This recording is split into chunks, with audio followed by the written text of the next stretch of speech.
I recently listened to a podcast by a guy named Destin. It's a YouTube channel.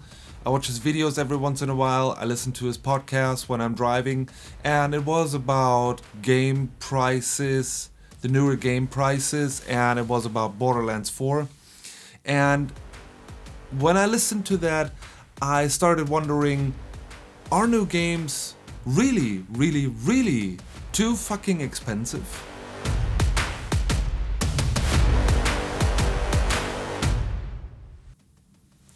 Destin, by the way, has a great channel. I don't know this guy personally, and I probably never will. I don't know. And I want to link this particular podcast I was listening to in the description below. So if you're interested, listen to this while you're driving. That's what I did.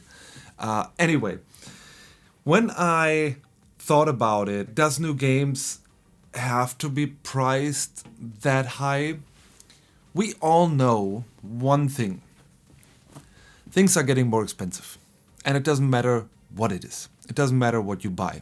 If it's food, if it's tickets for a concert, if it's equipment for your camera, by the way. If it's a new console in general, if it's PC parts or whatever, things usually don't get cheaper. So the question is, why shouldn't games get more expensive? We all know that there are a ton of people behind it working on a game like, let's pick Mario Kart for now. The new Mario Kart World is crazy expensive, or it has a super high price or a higher price we got used to in the past. Or let's pick other games from Xbox game studios. Let's say Call of Duty. I don't know what it is at now, like 70 or 80 euros, maybe even 90, depending on which version you get, or even after or past 100, depending on which version you get. But I'm talking about the standard version here, so let's focus on that. You get the standard version because Ultimate version, let's face it, what you get is like a soundtrack, a different character style maybe, and an art book, a digital art book. So that's the reason why I want to focus on specifically the standard version of a game. They cost 80 euros, 90 euros, 70 euros, whatever you name it. But what actually is too expensive? We have big developers, we have big studios, they have a lot of mouths to feed. They really, like a studio like Ubisoft or EA, they're massive. They're just massive. And there are a lot of people who participate from the income or the sales or whatever. They really need that. So what I actually is wondering, if they would sell more if the game would be cheaper. So imagine this. They sell Mario Kart for $49.99. And maybe they even sell the console not for 470 or what is it, for $299. Would they sell more? This is the question. Are more consumers out there? But let's face it, let's think about it. They have a game, it costs, what is Mario Kart at? Correct me if I'm wrong, it's 80 or 90 euros. So let's say they charge 80 euros for the game, or 79, 99, whatever. Then is it really too expensive for a game, or are you paying that anyway? I don't think that a company like Nintendo, Xbox Game Studios, or Sony PlayStation intentionally charge extraordinary more than they actually would need. Think about it. I buy a game for 80 euros. Or let's say I buy a digital deluxe whatever version. It costs 100 euros. 90%, I'm from Germany, 19% are tax already charged by when you buy the game on Amazon or in your local game store or whatever. 19% is the cut for the system. And that's not a problem. I'm not complaining about this. So, like I said, it's almost 20 euros, 20% gone from the entire game. Then, of course, you have all those margins in between. The store which sells you the game profits from that.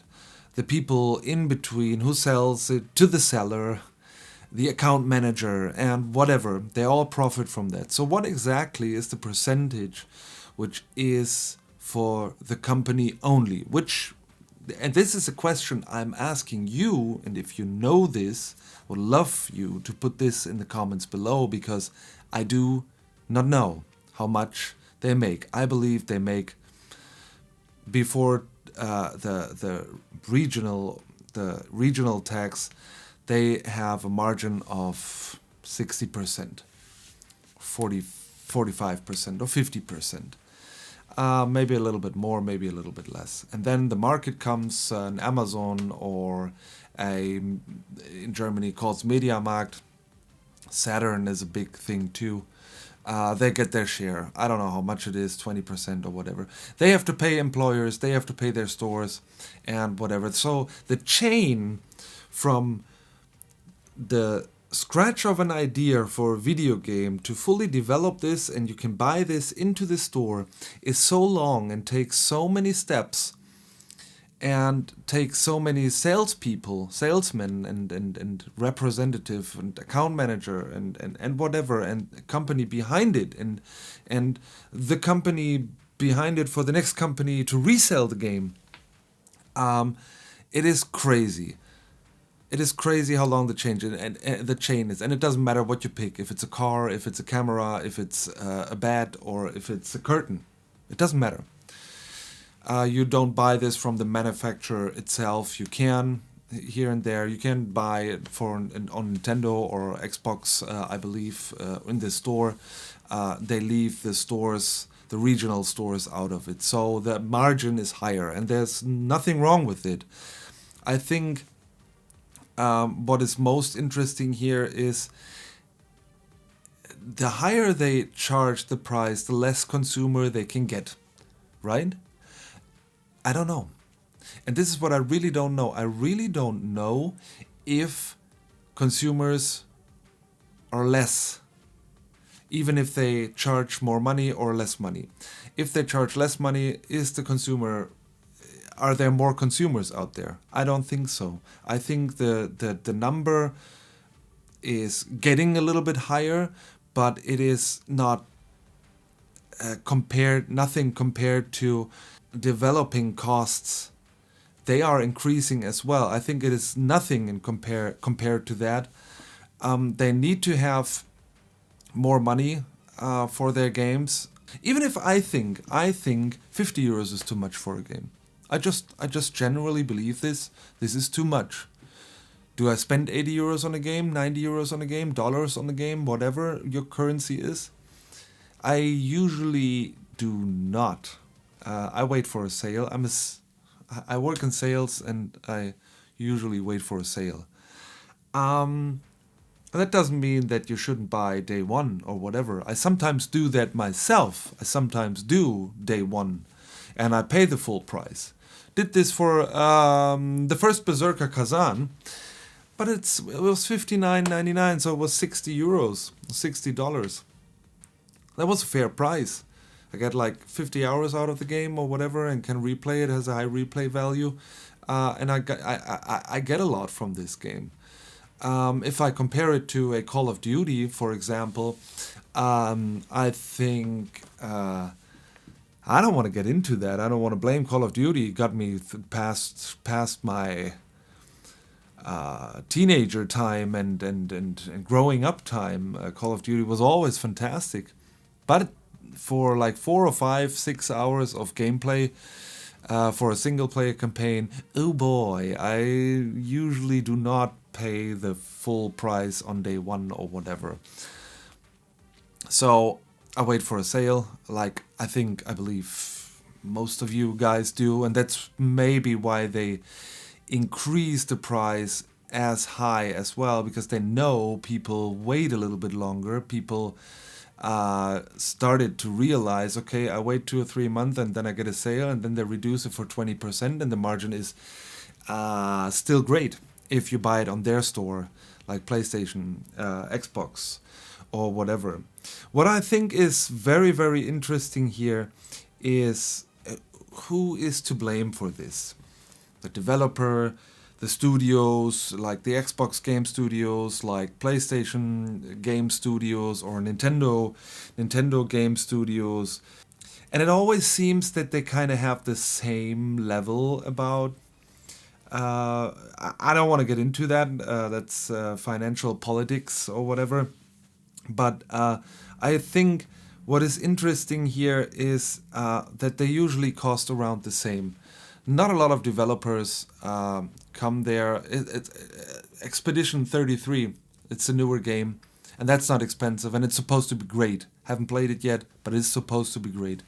And but if I see all the same games, they release and it's $79.99, $79.99, $79.99, and they're all from different developers or different game studios in general. Then I sometimes wonder if it's like, are they doing this on purpose? Do they say like, oh, Sony does $89.99, so we do that as well?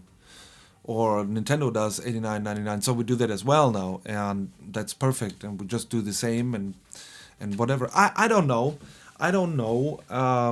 But what I do know is that I usually wait on a sale, and but it depends on the game. If it's a Call of Duty, then I wait for a sale.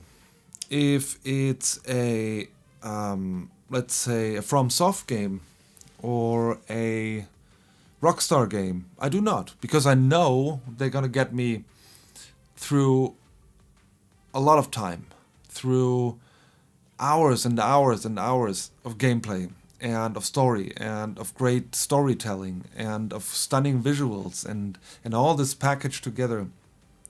I don't know if it's the same with Nintendo. I recently pre-ordered the Switch 2. I've never had a Switch 1, even if I come from the generation who actually played on the original Game Boy, and then the Game Boy Pocket, I believe it was. Yeah, doesn't matter. So I never had a Switch 1 because I always thought it felt too plasticky, but I saw some things about the Switch 2 and I was very interested in that anyway, and I'm very curious to see, and I ordered a game full price, this time disc version, I mean the little chip version, so I can sell it if I don't like it. And this game called Zelda Breath of the Wild, and it was $79.99. I don't know, something like this.